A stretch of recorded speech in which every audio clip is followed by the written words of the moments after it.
আজকে আমরা আলোচনা করব পদার্থবিজ্ঞান পড়তে গেলে যেমন পদার্থবিজ্ঞানের মধ্যে ভেক্টর যত গুরুত্বপূর্ণ সেই ভেক্টরের মধ্যে তেমনই গুরুত্বপূর্ণ টপিক হলো সামান্তরিক সূত্র। যে সামান্তরিক সূত্র থেকে আমরা লব্ধির ক্যালকুলেশন করতে পারি বা লব্ধি সম্পর্কে ধারণা পাই। তো লব্ধি কী জিনিস, লব্ধি কাকে বলে এবং ত্রিভুজ সূত্র কী জিনিস, এটা নিয়ে বিগত লেকচারে আমরা আলোচনা করেছিলাম। এখন আমরা আলোচনা করব সামান্তরিক সূত্র নিয়ে। তো সামান্তরিক সূত্রে অ্যাকচুয়ালি কী বলা হয়? সামান্তরিক সূত্রে বলা হয় যে যদি দুইটা ভেক্টর রাশি যে কোনো সামান্তরিকের দুটি বাহু বরাবর ক্রিয়াশীল থাকে তাহলে অবশ্যই তাদের লব্ধি কর্ণ বরাবর, সামান্তরিকের কর্ণ বরাবর ক্রিয়াশীল হবে। তাহলে আমরা বললাম যে এইটা হলো সামান্তরিকের কর্ণ, এই কর্ণ বরাবর লব্ধিটা ক্রিয়াশীল। সামান্তরিকের দুইটা বাহু বরাবর যদি দুইটা ভেক্টর রাশি ক্রিয়াশীল হয় তাহলে অবশ্যই তাদের কর্ণ বরাবর লব্ধিটা ক্রিয়াশীল হবে, তাহলে তাদের কর্ণ বরাবর লব্ধিটা ক্রিয়াশীল হবে। ওকে, তাহলে আমরা এখানে এইটাকে নাম দিলাম, যে লব্ধিটাকে আমরা নাম দিলাম আর। আর হলো আমাদের লব্ধি।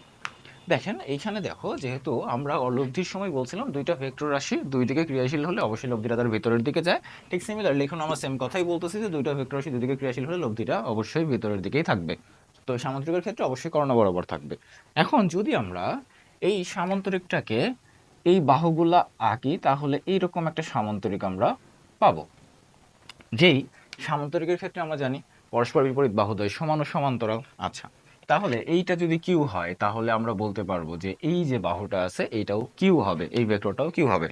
এখন যদি ডিরেকশনটা আমরা খেয়াল করি, দেখো এই ডিরেকশনটা যাচ্ছে এদিকে, এই ডিরেকশনটা যাচ্ছে এদিকে, আর এইটা হলো আমাদের আদি বিন্দু, এইটা আমাদের শেষ বিন্দু। তো ত্রিভুজ সূত্রের ক্ষেত্রে আমরা বলছিলাম যে যেখান থেকে শুরু হবে এবং যেখানে শেষ হবে এই দিক দিয়ে ঘুরে যাওয়ার যোগফলটা হবে টোটাল যে যাওয়ার রাস্তা সেটা। তাহলে এখানে যদি আমরা খেয়াল করি তাহলে দেখো আরটা হলো এই বিন্দু থেকে এই বিন্দুতে ডিরেক্টলি যাওয়া হচ্ছে, তাহলে এটাকে লিখলাম আর।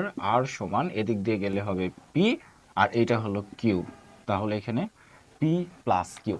আচ্ছা, এইটাকেও কিন্তু কাইন্ড অফ লব্ধি বলা যায়, এইটাও কিন্তু একটা লব্ধি। এখন এই লব্ধি আর এই লব্ধি, এই দুইটা লব্ধির মধ্যে একটা ছোট্ট পার্থক্য আছে। কি? এখানে আমরা ভেক্টরের মান নিয়ে লব্ধি ক্যালকুলেশন করতেছি বা লব্ধির হিসাবটা করতেছি, কিন্তু এখানে আমাদের লব্ধিটা হবে ভেক্টর দিয়ে, যেখানে মানও থাকবে ওই সাথে দিকও থাকবে। ঠিক আছে? তাহলে যদি দুইটা ভেক্টর রাশি থাকে যেখানে মান এবং দিক উভয়ই আছে, তাদেরকে ডিরেক্ট যোগ করে দিলে আমরা লব্ধিটা পাবো। আর যদি ভেক্টরে শুধুমাত্র মান দেওয়া থাকে তাহলে সেক্ষেত্রে আমরা লব্ধিটা কিভাবে বের করব সেই ক্যালকুলেশনের দিকে আমরা আস্তে আস্তে আগাচ্ছি। আচ্ছা, তাহলে এখন খেয়াল করে দেখো, যদি এইখানে আমাদের টার্গেট হলো যে এইখানে তিনটাই ভেক্টর রাশি, তো এই তিনটাকে আমরা কনভার্ট করতে চাই মানে, যেন সেখানে ভেক্টর রাশি না থাকে, শুধু মান থাকে। তাহলে এখানে বা যদি আমরা উভয় পাশে বর্গ করে দিই, অ্যাকচুয়ালি বর্গ করার অর্থটা কি? বর্গ করার অর্থ হলো যে যা আছে তাকে তার সাথে গুণ করতে হবে, সেম জিনিসকে। তাহলে আর এর সাথে আর গুণ, এবার পি প্লাস কিউ এর সাথে পি প্লাস কিউ গুণ করে দিলাম।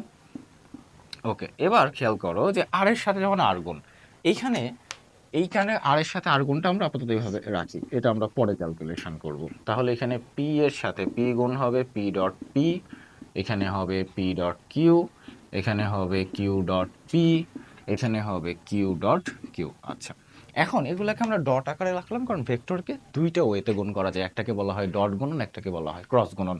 তো ডট গুণ ক্রস গুণ আমরা অন্য একটা লেকচারে আলোচনা করব, এখানে শুধুমাত্র আমরা দেখবো যে ডট গুণনের সূত্রটা কি। তাহলে ডট গুণনের সূত্রটা যদি আমি এখানে একটু লিখে দিই, তাহলে এ ডট বি, দুইটা ভেক্টরকে ডট করলে পাওয়া যায় এ বি কস থিটা। এখানে এ আর বি দুইটা ভেক্টর ছিল, কিন্তু এখানে খেয়াল করে দেখো যে এখানকার এ আর বি এই দুইটা কিন্তু ভেক্টর না, এখানে এ আর বি দুইটা হলো ভেক্টরের মান। আর থিটাটা কি? থিটাটা হলো দুইটা ভেক্টর এ আর বি এদের মধ্যবর্তী কোণ, এ আর বি ভেক্টর দ্বয়ের মধ্যবর্তী কোণ। এ আর বি ভেক্টর যদি একটা নির্দিষ্ট বিন্দুতে ক্রিয়াশীল হয় তাহলে তাদের মধ্যবর্তী যে কোণ তৈরি হবে সেই কোণটাকে বলা হয় থিটা। ওকে, তাহলে এখন খেয়াল করে দেখো এখানে আর ডট আর, তাহলে আর ডট আর মানে কি হবে? আর আর কস থিটা। যদি আমরা এই সূত্রটা অ্যাপ্লাই করতে চাই তাহলে আর আর কস থিটা, তাহলে আর আর কস থিটার জন্য আর আর মিলে হবে আর স্কোয়ার, আর কস থিটা, থিটা মানে তাদের মধ্যবর্তী কোণ। এখন আর এবং আর দুইটা কি একই রেখা না? দেখো এই যে এইটা আর, এখানে তো একটাই আর আছে, আর এর সাথে যখন আরকে আমরা ডট করবো তার মানে কি একই রেখার সাথে একই রেখাকে আমরা গুণ করতেছি, তাহলে একই রেখার সাথে তাদের কিন্তু মধ্যবর্তী কোনো কোণ তৈরি হবে না। সেক্ষেত্রে এটাকে আমরা বলবো কোণ হবে 0 ডিগ্রি, তাহলে হবে কস 0।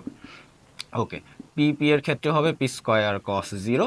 আচ্ছা, P Q, P dot Q এর ক্ষেত্রে কি হবে, পি কিউ কস, এবার পি আর কিউ এর মধ্যবর্তী কোণ খেয়াল করো, আমাদের পি কিউ ছিল কোনটা, এই যে এইটা পি আর এটা কিউ, তাহলে আমাদের অবশ্যই এদের মধ্যবর্তী একটা কোণ লাগবে, সেই কোণটাকে আমরা বলে দিলাম আলফা। তাহলে মধ্যবর্তী কোণ যদি হয় আলফা, তাহলে এটাকে আমরা বলবো পি কিউ কস আলফা, এইটাকে আমরা বলবো Q P cos alpha, plus এখানে আবার হবে কিউ স্কোয়ার কস জিরো।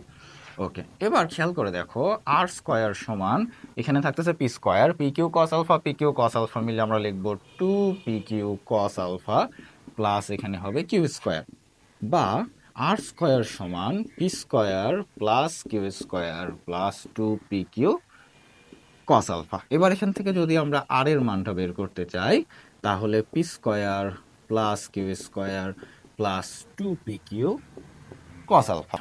এবার তাহলে আর সমান root over root P square plus Q square plus two P Q cos alpha. এখন খেয়াল করে দেখো যে এখানে কিন্তু কোনোটাই ভেক্টর রাশি, মানে এখানে কিন্তু সবগুলো ভেক্টরের মান, এখানে কিন্তু এইরকম ভেক্টর, মানে এখানে শুধুমাত্র আমার ভেক্টরের মান দিয়ে আমরা এখানে লব্ধির মানটা বের করতে পারবো। যেমন এখানে দেখো 15 নিউটন 10 নিউটনের একটা প্রবলেম দেওয়া আছে, একটা ছোট প্রবলেম, যেখান থেকে আমাদের লব্ধিটা বের করতে হবে। এইটা হলো মাঝখান দিয়ে যেটা যাচ্ছে, এটা হলো লব্ধি। তাহলে এই লব্ধিটা যদি আমরা বের করতে চাই, তাহলে আমরা এখানে দেওয়া আছে এই ভেক্টরের মান, এখানে দেওয়া আছে এই ভেক্টরের মান, সেখান থেকে আমরা লব্ধির মানটা বের করতে পারবো কিভাবে, এই যে ফর্মুলা অ্যাপ্লাই করে দিব, পি স্কোয়ার, পি হলো 10 বা 15 যে কোনো একটা কিছু ধরে নিলাম, তাহলে দেখো আর সমান এখানে লেখা যায় রুট ওভার, ধরলাম 15 স্কোয়ার প্লাস 10 স্কোয়ার, তারপরে 2 15 ইন্টু 10 ইন্টু কস আলফা, মানে হলো কস 60। ঠিক আছে, তাহলে এটাকে ক্যালকুলেশন করে যা পাওয়া যাবে সেটাই হবে আমাদের লব্ধির মান। ওকে।